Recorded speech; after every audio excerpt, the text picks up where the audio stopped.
Hello students, last class में हम लोग जो है कैटलिस्ट के बारे में बात कर रहे थे। तो हमने देखा था कि जो कैटलिस्ट है वो किस तरीके से काम करता है। ठीक है, तो आज हम एक और टाइप का कैटलिस्ट पढ़ेंगे जिसे हम बायोलॉजी के अंदर यूज करते हैं। तो जिसको आप जो मेडिकल वाले स्टूडेंट्स हैं उन सभी ने इसके बारे में पढ़ा होगा, नाम सुना होगा। जो नॉन मेडिकल वाले हैं नाम उन्होंने भी सुना होगा। जिसे हम क्या बोलते हैं, एंजाइम बोलते हैं। एंजाइम क्या होता है? बेसिकली एंजाइम भी एक तरह का कैटलिस्ट ही है। ठीक है, बट इस कैटलिस्ट को एनिमल या प्लांट बॉडी के अंदर पाया जाता है, इसलिए इसको हम नाम अलग दे देते हैं। क्या बोलते हैं? एंजाइम। ठीक है, तो बेसिकली एंजाइम जो होता है वो क्या है? हमारा एक बायोलॉजिकल कैटलिस्ट है। तो जैसे कैटलिस्ट काम करता है सेम उसी तरीके से ही हमारा एंजाइम काम करेगा।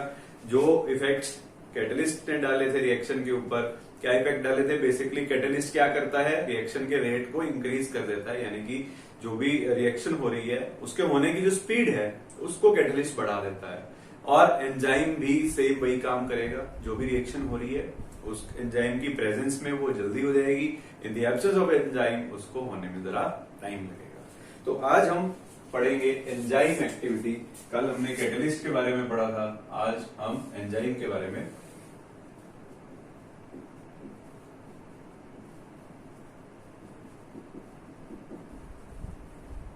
तो जैसे कि मैंने आपको भी बताया कि एंजाइम भी एक तरह का कैटलिस्ट ही है।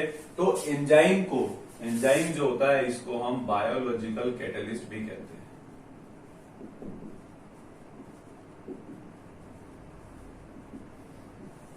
ठीक है, तो आप पढ़ते हो 10th क्लास में जो एक आपने पढ़ा होगा अमाइलेज एक एंजाइम होता है जो क्या करता है? बेसिकली स्टार्च को डाइजेस्ट करता है। ऐसे ही पेप्सिन होता है जो प्रोटीन को डाइजेस्ट करने के काम आता है। ऐसे ही हो सकता है मैं गलत भी हूं यहाँ पे, मुझे भी याद नहीं है। 10th क्लास में आपने पढ़े होंगे बहुत सारे एंजाइम्स होते हैं। जैसे ग्लूकोज को ब्रेक करने के लिए कुछ हमें एंजाइम्स की जरूरत पड़ती है। बहुत सारे एंजाइम्स हैं जो हमारी बॉडी के अंदर जो भी कैटलिस्ट यूज होते हैं वो सारे बेसिकली हम एंजाइम की कैटेगरी के अंदर पढ़ते हैं। तो एंजाइम जो है वो काम किस तरीके से करता है, क्या इसके कैरेक्टरिस्टिक्स होते हैं, और अगर हम इसे डिफाइन करें तो एंजाइम बेसिकली क्या है? It is a biological catalyst which increase the rate of reaction. ठीक है, रिएक्शन के रेट को इंक्रीज कर देगा। और रिएक्शन के रेट को किस तरीके से इंक्रीज करता है? एंजाइम हो चाहे कैटलिस्ट हो, ये हमने लास्ट चैप्टर अपने केमिकल काइनेटिक्स के अंदर पढ़ा था कि जो कैटलिस्ट होता है या एंजाइम होता है वो किस तरीके से रिएक्शन के रेट को इंक्रीज करता है। अगर आपको याद हो, हमने कुछ इस तरीके का ग्राफ बनाया था जिसमें एक तरफ हमने लिया था रिएक्शन कोऑर्डिनेट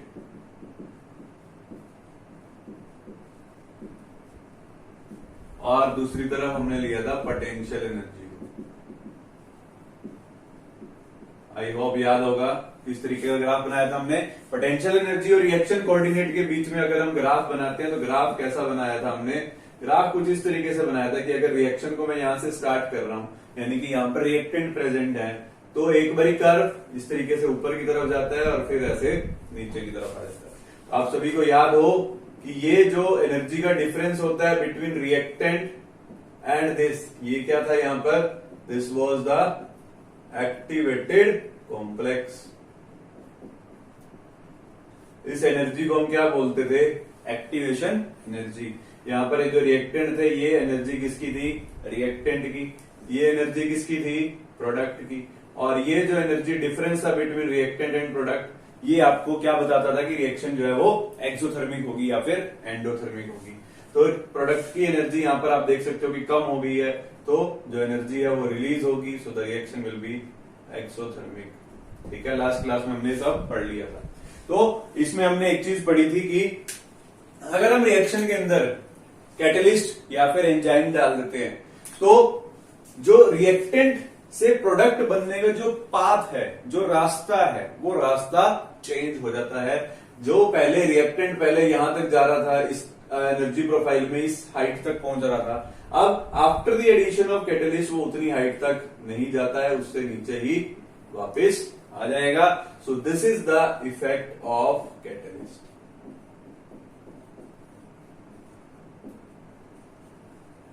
ठीक है, तो ऑब्वियस ही बात है, पहले अगर रिएक्टेंट से प्रोडक्ट बनाना था वो इस पाथ से जा रहा था, यहां से ऊपर से होकर के जाएगा तो ऑब्वियस ही बात है टाइम ज्यादा लगेगा। अब जो है वो उतनी हाइट तक उसको पहुंचने की जरूरत नहीं है, यहीं तक जा रहा है और वहां से वापिस आ रहा है, तो ऑब्वियस ही बात है रिएक्टेंट से प्रोडक्ट बनने में टाइम जो है वो कम लगेगा, तो टाइम कम लगेगा, तो ऑब्वियसली बात है रेट ऑफ रिएक्शन जो है वो क्या हो जाएगा, इंक्रीज हो जाएगा। तो बोलो क्लियर हो गया था ये हमें लास्ट क्लास के अंदर, लास्ट चैप्टर के अंदर, कि एंजाइम और कैटलिस्ट जो है वो किस तरीके से रेट ऑफ रिएक्शन को इंक्रीज करते हैं। तो आज जो है हम बात करेंगे थोड़ी सी इसके मैकेनिज्म के बारे में, कि एंजाइम जो है वो काम कैसे करता है। ये तो हमने देख लिया कि रेट ऑफ रिएक्शन को किस तरीके से इंक्रीज करता है और आपकी एक्टिवेशन एनर्जी को किस तरीके से नीचे ले आता है, ये हमने लास्ट चैप्टर में पढ़ा था। आज हम देखेंगे कि एंजाइम काम कैसे करता है। कल हमने कैटलिस्ट देखा था जिसमें हमने एड्सॉर्प्शन थ्योरी ऑफ कैटालिसिस पढ़ी थी। आज देखते हैं एंजाइम कैसे काम करता है, और इसकी वर्किंग देखने से पहले कुछ कैरेक्टरिस्टिक्स हैं, मतलब कुछ बातें जानना जरूरी है हमें कैटलिस्ट के बारे में। तो पहले उनको जान लेते हैं, फिर देखेंगे आगे। ठीक है, तो एंजाइम को पहले हम डिफाइन कर लेते हैं।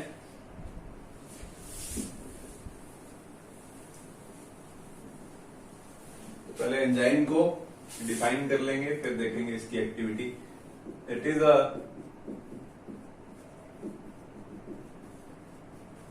biological catalyst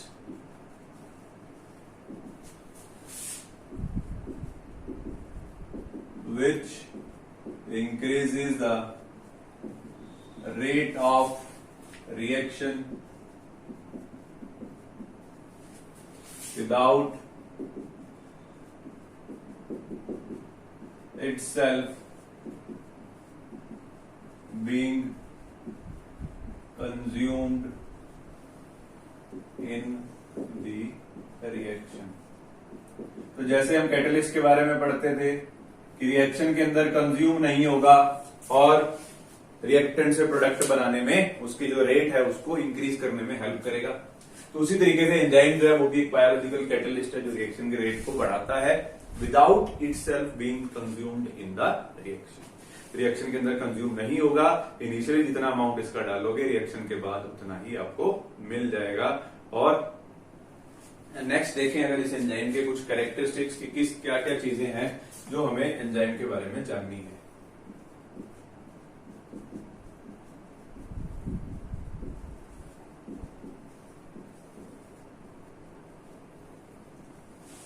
तो देखिए कैरेक्टरिस्टिक्स ऑफ एंजाइम में कुछ बातें हैं एंजाइम की जो कैटलिस्ट है उससे थोड़ी सी अलग है लगभग वैसे ही। बस आप कह सकते हो कि एंजाइम थोड़ा सा उससे ज्यादा हाई क्लास है, या उससे ज्यादा अगर आप कहो जैसे कैटलिस्ट को अगर एंजाइम को कंपेयर करें हम in the terms of efficiency, तो जो आपका एंजाइम होता है वो ज्यादा एफिशिएंट होता है, ज्यादा स्पेसिफिक होता है, ज्यादा सेंसिटिव होता है टुवर्ड्स सम कंडीशंस।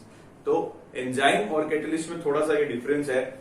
एफिशिएंसी का बेसिकली मतलब क्या होता है कि एक रिएक्शन करने के लिए कितना अमाउंट ऑफ एंजाइम आपको ऐड करना है। अगर कैटलिस्ट से कंपेयर करो तो जो एंजाइम होता है वो बहुत ही कम लगता है किसी भी एक रिएक्शन के लिए, यानी कि बिल्कुल थोड़ा सा एंजाइम भी डालोगे तो भी रिएक्टेंट से प्रोडक्ट बहुत इजीली और बहुत जल्दी बना देगा। और अगर बात करें इसकी सेंसिटिविटी की, तो towards temperature and towards pH जो एंजाइम है वो बहुत ही ज्यादा सेंसिटिव होता है। जो अगर मान लो किसी रिएक्शन में आपने टेम्परेचर को कुछ चेंज कर दिया या फिर कहीं पीएच को चेंज कर दिया तो एंजाइम की एक्टिविटी भी बदल जाती है। जैसे फॉर एग्जांपल अगर हम बात करें, हमें मालूम है एंजाइम जो है वो हमारी बॉडी के अंदर काम कर रहा है, ठीक है।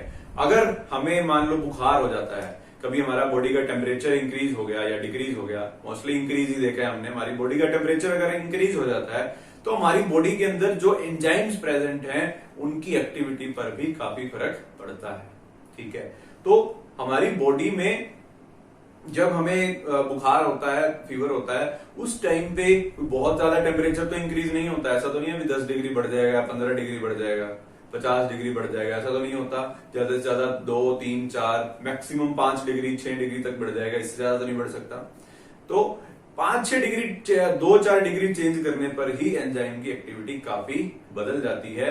तो इसीलिए एंजाइम जो है वो काफी ज्यादा सेंसिटिव होता है towards temperature and also pH. तो कैरेक्टरिस्टिक्स ऑफ एंजाइम में पहली चीज तो यही लिखेंगे कि एंजाइम्स आर हाईली एफिशिएंट, या सिंपली लिख सकते हो हाई एफिशिएंसी।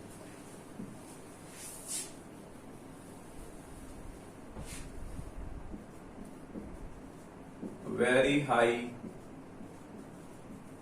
एफिशिएंसी, बहुत ज्यादा एफिशिएंट है। हाई एफिशिएंसी का मतलब क्या है? हाई एफिशिएंसी का मतलब क्या है यहां पर? That is small amount, very small amount of enzyme is required for the reaction।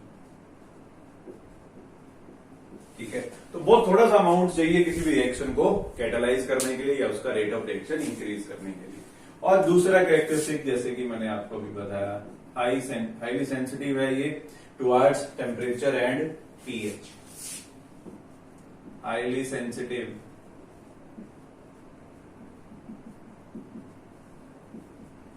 Towards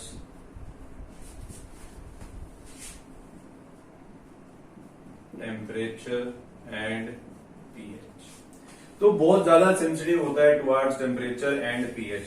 तो बेसिकली देखो क्या होता है, एंजाइम जिस टेम्परेचर पर उसको काम करना है उसी टेम्परेचर पर ही काम करेगा। अगर आपने थोड़ा सा टेम्परेचर इंक्रीज कर दिया, अगर टेम्परेचर को इंक्रीज कर दोगे तो जो आपका एंजाइम है वो डिस्ट्रॉय भी हो सकता है, खत्म भी हो सकता है। और अगर टेम्परेचर को लो कर देते हो तो वहां पर एंजाइम की जो एक्टिविटी है वो स्लो हो जाती है।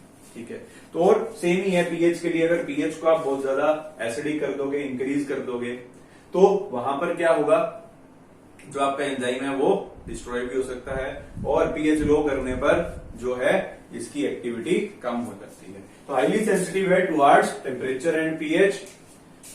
सो इसमें हम लिखेंगे ऑन इंक्रीजिंग या on high temperature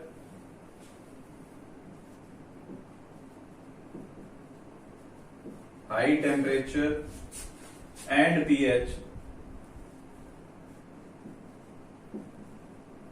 the enzyme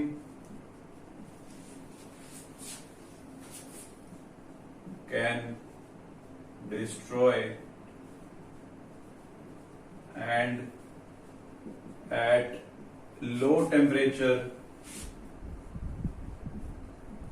and pH the activity of enzyme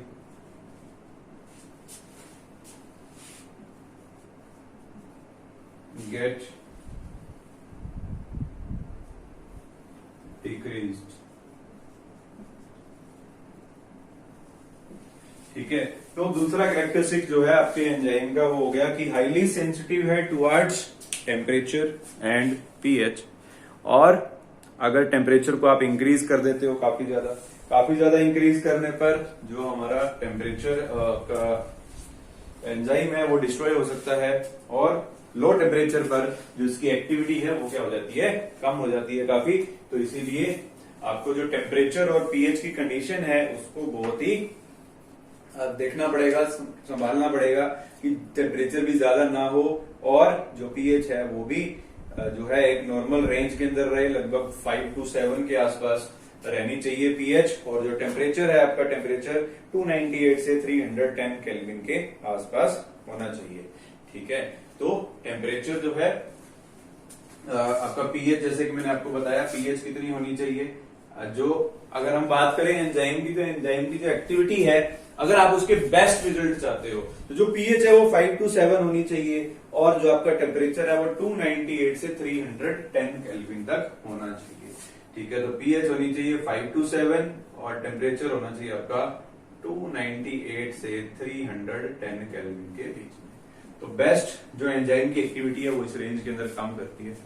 ये आपकी टेम्परेचर रेंज और ये आपकी पीएच रेंज हो जाती है। ठीक है, अब उसके बाद और अगर कैरेक्टरिस्टिक देखें हम इसके, तो नेक्स्ट कैरेक्टरिस्टिक आ जाता है इसका, हमने पढ़ लिया हाई एफिशिएंट है। और हाँ, नेक्स्ट देखो highly specific.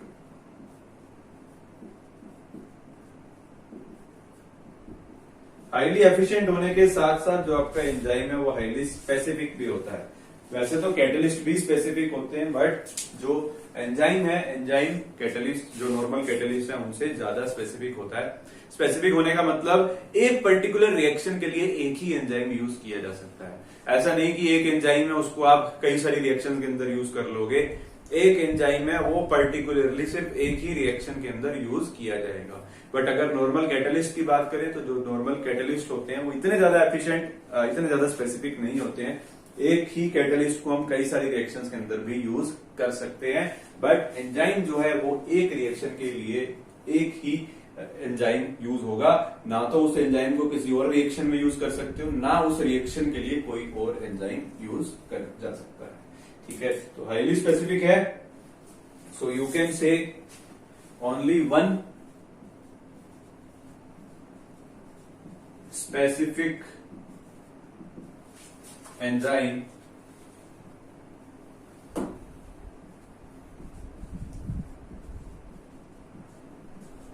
can catalyze only one specific reaction। बात समझ में आ गई?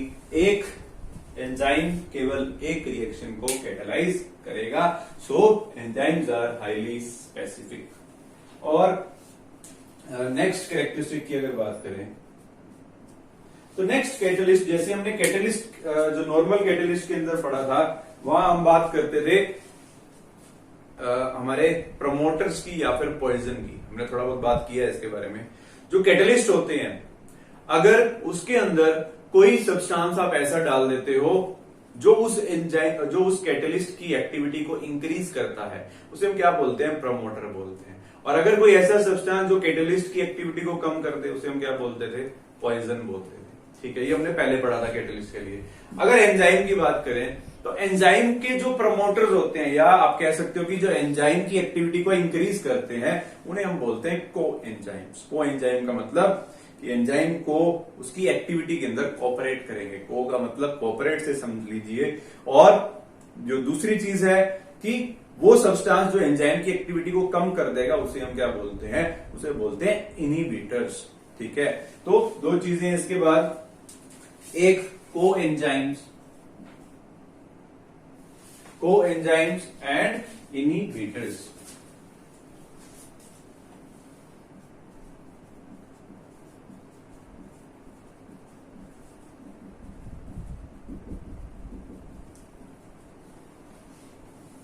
तो जो कोएंजाइम्स होते हैं, इनकी प्रेजेंस में जो एक्टिविटी है एंजाइम की वो इंक्रीज हो जाएगी, और जो हमारे इनहिबिटर्स हैं, इनकी प्रेजेंस में जो एक्टिविटी है एंजाइम की वो डिक्रीज हो जाती है। तो इसमें लिखेंगे enzyme activity increases in the presence of coenzyme and decreases in the presence of inhibitors।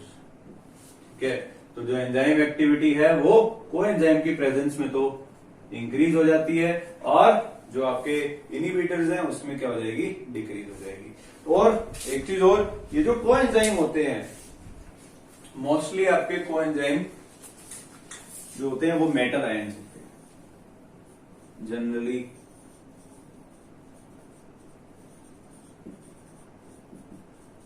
Metal ions जो होते हैं, जैसे कि आपका Mg2 पॉजिटिव है या फिर आपका कैल्शियम 2 पॉजिटिव है, इस तरीके के जो मेटल आयन्स होते हैं वो आपके कोएंजाइम की तरह एक्ट करते हैं।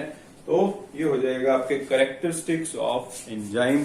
जो आपका एंजाइम है, highly specific, highly efficient, highly sensitive, and in presence of coenzyme its activity increases, and in the presence of inhibitors its activity decreases।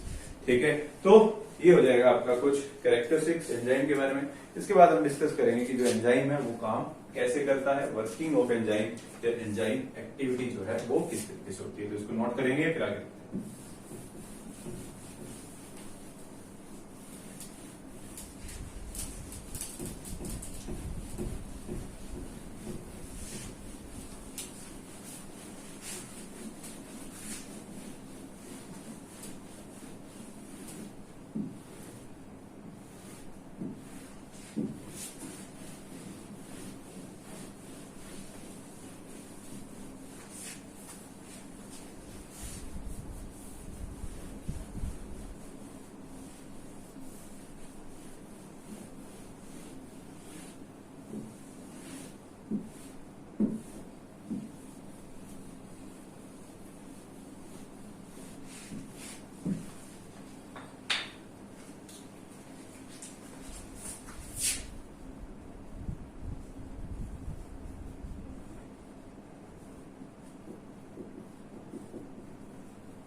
Next देखेंगे एंजाइम की एक्टिविटी, या फिर इसको आप वर्किंग ऑफ एंजाइम भी कह सकते हो कि जो एंजाइम है वो किस तरीके से काम करता है।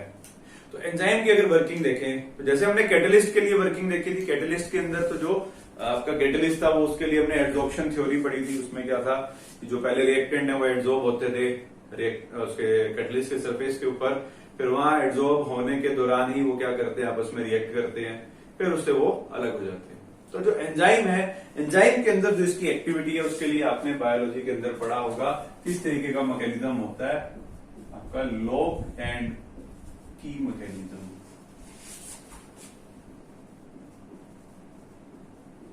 तो जो बायोलॉजी वाले बच्चे हैं उन्होंने तो इसको पढ़ा होगा पहले भी, अगर पढ़ा है तो अच्छी बात है, नहीं पढ़ा तो अब सीख लेंगे। और जो नॉन मेडिकल वाले हैं वो भी देख लेंगे, तो बड़ी सिंपल सी चीज है, बहुत ही आसान।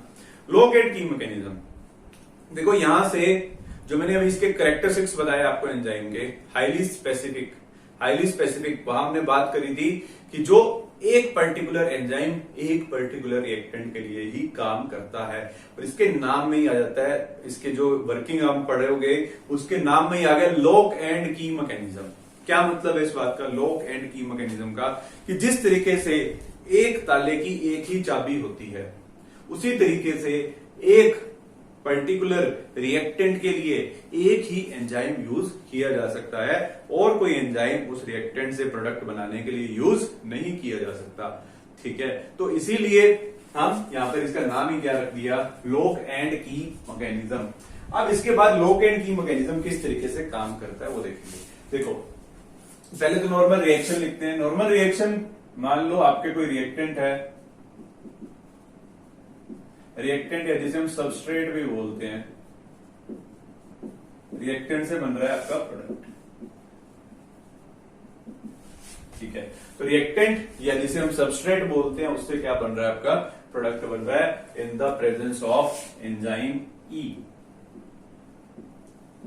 ठीक है, एस आपका रिएक्टेंट है, पी आपका प्रोडक्ट है, और ई आपका जो है वो क्या है, एंजाइम है। तो इसका अगर हम मैकेनिज्म देखें कि सबस्ट्रेट से प्रोडक्ट कैसे बनते हैं, तो दो स्टेप इसके अंदर इन्वॉल्व होते हैं।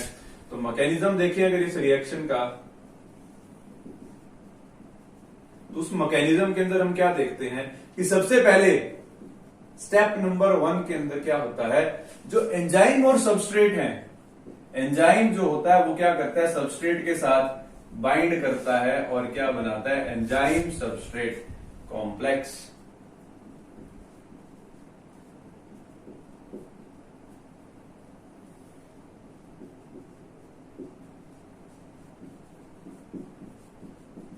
ठीक है, तो पहले स्टेप के अंदर अगर हम देखें तो क्या होता है, एंजाइम और सबस्ट्रेट दोनों क्या करते हैं, आपस में बाइंड करते हैं और एक कॉम्प्लेक्स बना लेते हैं जिसे हम क्या बोलते हैं, एंजाइम सबस्ट्रेट कॉम्प्लेक्स। अब ये जो एंजाइम सबस्ट्रेट कॉम्प्लेक्स होता है, ये एंजाइम सबस्ट्रेट कॉम्प्लेक्स जब डिसोसिएट होगा स्टेप नंबर 2 के अंदर, यानी कि सेकंड स्टेप अगर आप इसमें देखोगे तो सेकंड स्टेप में जो एंजाइम सबस्ट्रेट कॉम्प्लेक्स होता है ये डिसोसिएट होता है किसके अंदर, एंजाइम एंड पी यानी कि प्रोडक्ट के अंदर।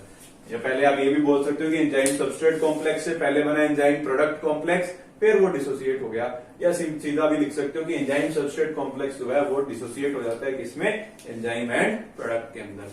तो अगर तो सिर्फ रिएक्शन की टर्म्स में देखें तो इसकी एंजाइम की एक्टिविटी कुछ इस तरीके की है, बट जैसा कि हमने ऊपर लिखा है लोक एंड की मैकेनिज्म, तो इसकी स्पेसिफिसिटी है कि एक पर्टिकुलर रिएक्शन के लिए एक पर्टिकुलर एंजाइम यूज किया जाता है, तो उसको दिखाने के लिए हम इसका कुछ मैकेनिज्म देखेंगे कि एंजाइम किस तरीके का होगा, सबस्ट्रेट किस तरीके का होगा।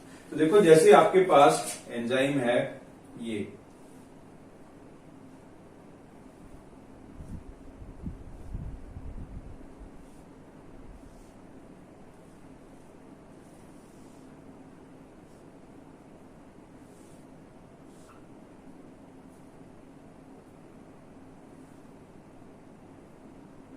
देखो ये आपका कोई एंजाइम है, ठीक है, जिसमें कुछ इस तरीके की कैविटीज बनी हुई है।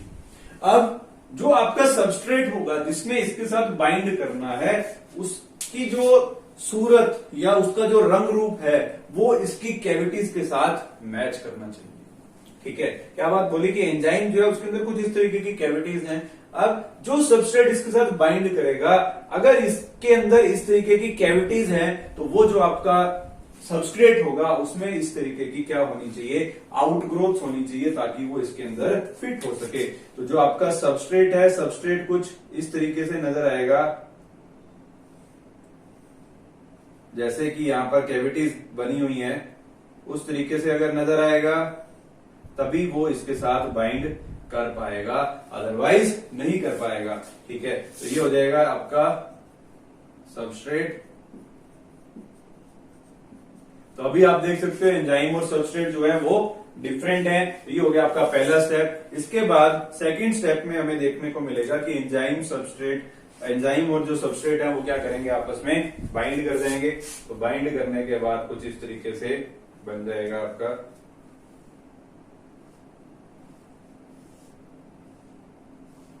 ये कैविटीज को आप अपने हिसाब से जैसे भी बना सकते हो, जरूरी नहीं है कि एंजाइम ऐसा ही दिखेगा, कैसा भी हो सकता है। ठीक है, तो जो आपका नेक्स्ट स्टेप है, नेक्स्ट स्टेप के अंदर एंजाइम और सबस्ट्रेट जो है वो आपस में बाइंड कर देंगे।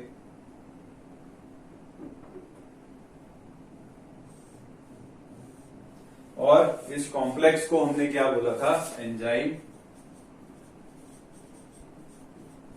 Substrate complex. ठीक है, तो ये हो गया पहले आपका एंजाइम और सबस्ट्रेट दोनों अलग अलग थे, दोनों आपस में रिएक्ट किए, यानी कि ये मैंने साथ साथ बना दिए, बट थोड़ा आप इसको अलग बनाइएगा। एंजाइम और सबस्ट्रेट दोनों अलग अलग थे, फिर दोनों आपस में बाइंड कर जाते हैं। उस कॉम्प्लेक्स को हमने बोला एंजाइम सबस्ट्रेट कॉम्प्लेक्स। और फिर लास्ट स्टेप के अंदर क्या होगा, आपका जो एंजाइम है वो अलग हो जाएगा और जो प्रोडक्ट्स हैं वो कुछ इस तरीके से अलग हो जाएंगे। ये बन गए आपके प्रोडक्ट्स, प्लस जो आपका एंजाइम है वो एज इट इज आपको मिल जाएगा।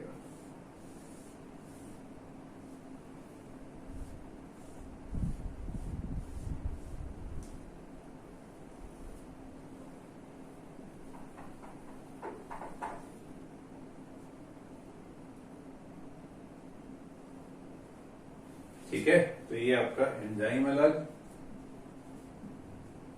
देखो आप सभी को मालूम है मेरी ड्राइंग कोई बहुत ज्यादा अच्छी तो है नहीं, तो ये जो डायग्राम्स बने हैं वो कुछ ज्यादा, अब यहाँ पर कोई कैसा बन गया, ये बड़ा बन गया, वो छोटा बन गया, तो आप समझिएगा इस चीज को। मेन चीज जो समझने वाली ये है कि जैसी इसके अंदर कैविटीज होती हैं एंजाइम के अंदर, उसी तरीके से जिस चीज ने उसके साथ आकर के बाइंड करना है उसमें वैसी सी आउटग्रोथ होनी चाहिए। जैसे कि अगर आप किसी ताले को एक किसी चाबी से खोलते हो तो चाबी के ऊपर कुछ ऐसी कैविटीज बनी हुई होती हैं, और ताले के अंदर जब आप उसको लगाते हो तो वो उसके अंदर तभी फिट हो पाएगा जब ताले की कैविटीज और चाबी की आउटग्रोथ आपस में मैच करेंगी, तभी वो उसके अंदर जाकर के उस ताले को खोल पाएगी, अदरवाइज नहीं खोल पाएगी।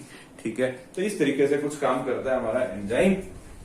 तो ये हो जाएगी आपकी एक्टिविटी ऑफ एंजाइम या लॉक एंड की मैकेनिज्म। अब नेक्स्ट जो है इसको हम, ये जो हमने यहां पर पढ़ा, एंजाइम सबस्ट्रेट कॉम्प्लेक्स बनता है बीच में, फिर एंजाइम सबस्ट्रेट से जो है आपका, ये भी बोल सकते हो कि इन दोनों स्टेप्स के बीच में एक चीज और भी आती है, उसमें आप लिख सकते हो एंजाइम सबस्ट्रेट से बना एंजाइम प्रोडक्ट कॉम्प्लेक्स। ठीक है, साइड में लिख लेना। वैसे मेजर हम 2 ही स्टेप्स में बढ़ते हैं इसको, बट इन दोनों के बीच में आप कह सकते हो एक ट्रांजिशन स्टेट लगा लो, या कोई भी एक ऐसी चीज जहां पे एंजाइम सबस्ट्रेट से क्या बनता है, पहले एंजाइम प्रोडक्ट कॉम्प्लेक्स बनता है।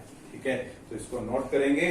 नोट करने के बाद ये देखते हैं अपना नेक्स्ट जो है, इसके बाद हम क्या करेंगे, जो हमारा एंजाइम सबस्ट्रेट ये जो हमने लॉक एंड की मैकेनिज्म पढ़ा है, इस मैकेनिज्म को मैं आपको ग्राफिकली बना करके दिखाऊंगा कि जो तो इसको आप ग्राफिकली किस तरीके से नोट कर सकते हो। तो इसको नोट कर लेंगे।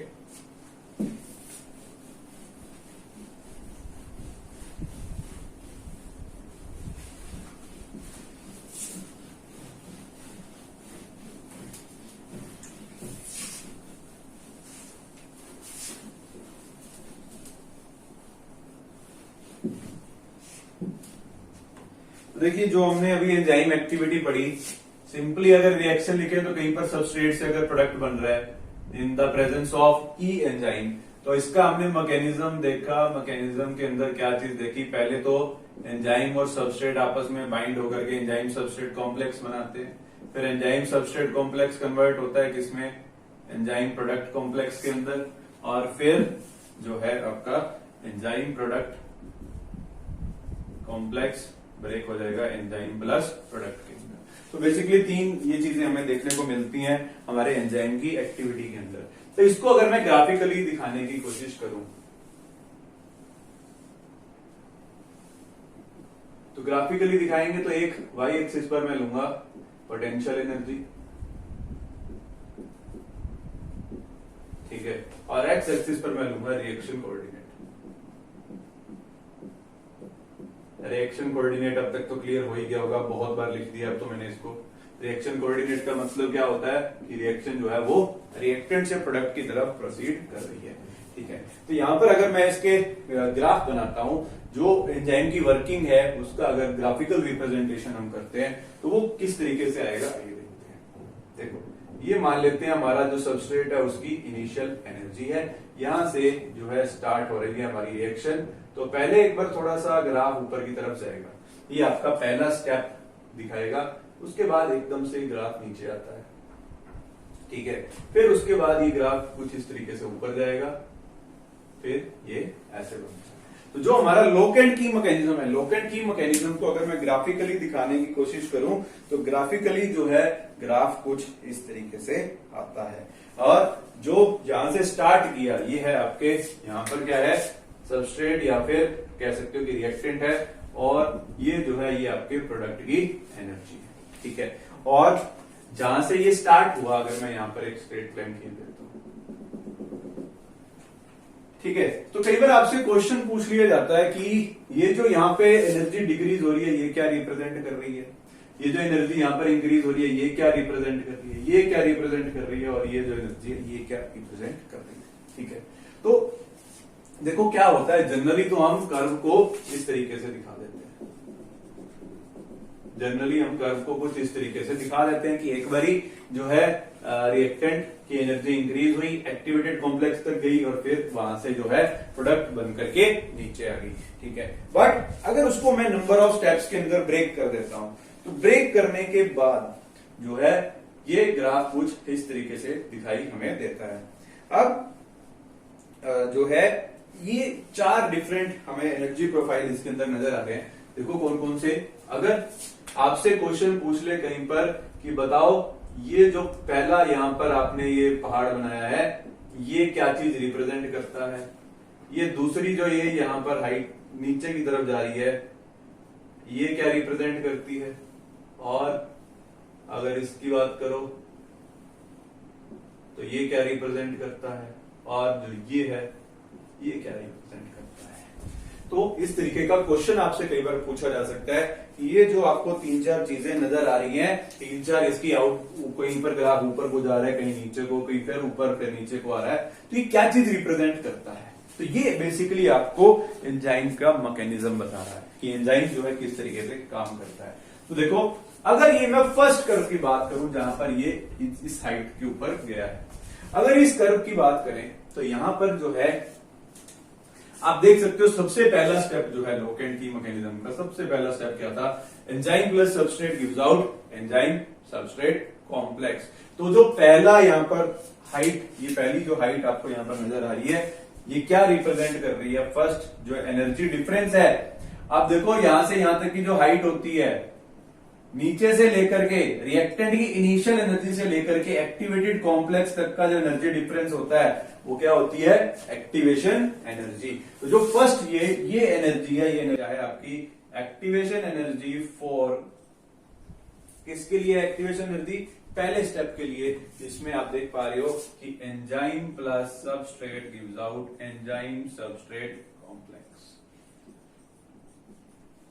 बोलो क्लियर हुआ पहला पॉइंट क्या, कि एंजाइम की एक्टिविटी को अगर हम ग्राफिकली दिखा देते हैं तो यहाँ पर 4 एनर्जी डिफरेंस हमें देखने को मिलते हैं। अगर कहीं पर आपसे पूछ ले कि भाई ये फर्स्ट क्या चीज रिप्रेजेंट कर रहा है, दूसरा क्या, तीसरा क्या और चौथा क्या, तो वहां पर आप बता सकते हो कि जो पहला एनर्जी प्रोफाइल आया यहाँ पर, जो पहली ये हाइट हमें नजर आ रही है कर्व की, ये क्या है, बेसिकली एक्टिवेशन एनर्जी है आपके पहले स्टेप की। जो पहला स्टेप था enzyme plus substrate gives out enzyme substrate complex.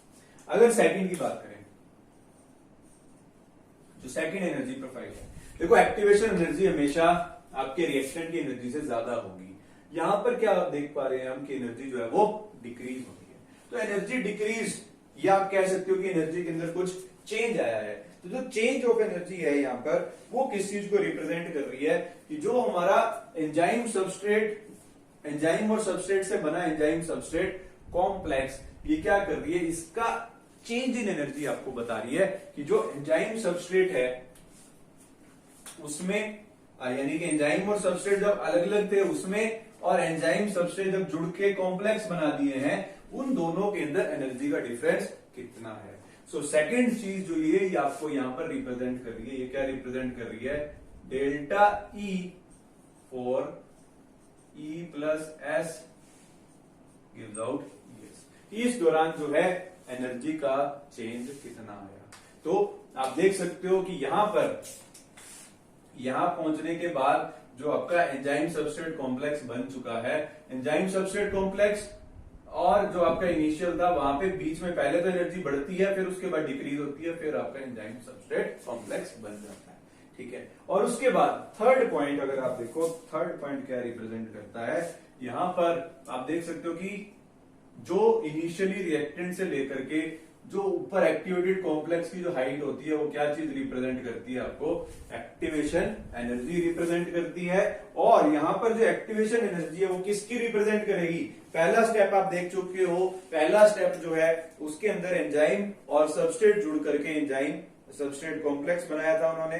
अब जो है सेकंड के अंदर क्या होता है, एंजाइम सबस्ट्रेट से क्या बनाया हमने, एंजाइम प्रोडक्ट बनाया है।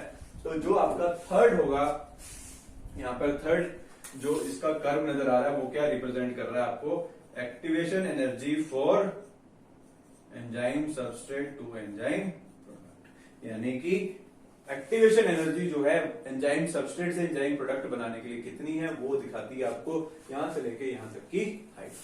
ठीक है, और लास्ट स्टेप यहां पे फोर्थ एनर्जी जो है, यहां से लेके इस प्रोडक्ट तक की जो एनर्जी आपको नजर आ रही है, ये क्या रिप्रेजेंट कर रही है, ये आपको क्या रिप्रेजेंट करती है। यहां पर बेसिकली आपको क्या दिख रहा है, ये यहां से स्टार्ट हुई थी रिएक्शन, ये थे आपके रिएक्टेंट, यहां पर बने जाकर के प्रोडक्ट। तो प्रोडक्ट और रिएक्टेंट के बीच में देखिए, जैसे हमने पहले भी पढ़ा था, अगर किसी रिएक्शन में आपको बताना हो ग्राफ के थ्रू कि रिएक्शन एक्सोथर्मिक है या फिर एंडोथर्मिक है, उसके लिए हम क्या देखते हैं, रिएक्टेंट और प्रोडक्ट, उन दोनों के बीच में एनर्जी का डिफरेंस कितना है वो देखते हैं। और लास्ट स्टेप जो है आपकी रिएक्शन का वो क्या था, का जो एंजाइम प्रोडक्ट कॉम्प्लेक्स था उससे बन रहा था एंजाइम प्लस प्रोडक्ट। तो बेसिकली पूरी रिएक्शन के अंदर एनर्जी का चेंज कितना आया, ये लास्ट स्टेप आपको, ये लास्ट जो एनर्जी प्रोफाइल है वो आपको ये दिखाएगा कि delta E for enzyme product to enzyme plus product. ठीक है, तो आप सिंपली कह सकते हो इस कर्व के अंदर, जब ये कर्व ऊपर की तरफ जाता है तो वो एक्टिवेशन एनर्जी को रिप्रेजेंट करता है, और जब ये कर्व नीचे की तरफ आता है तो वो चेंज इन एनर्जी को रिप्रेजेंट करता है।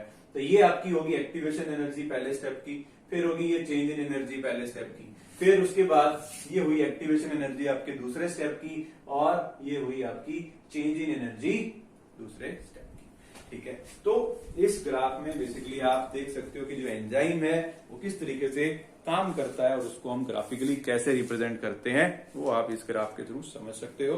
तो आज हमने एंजाइम की एक्टिविटी को पढ़ लिया है, आगे नेक्स्ट क्लास में हम अपना अगला टॉपिक स्टार्ट करेंगे। तो आज के लिए इतना ही।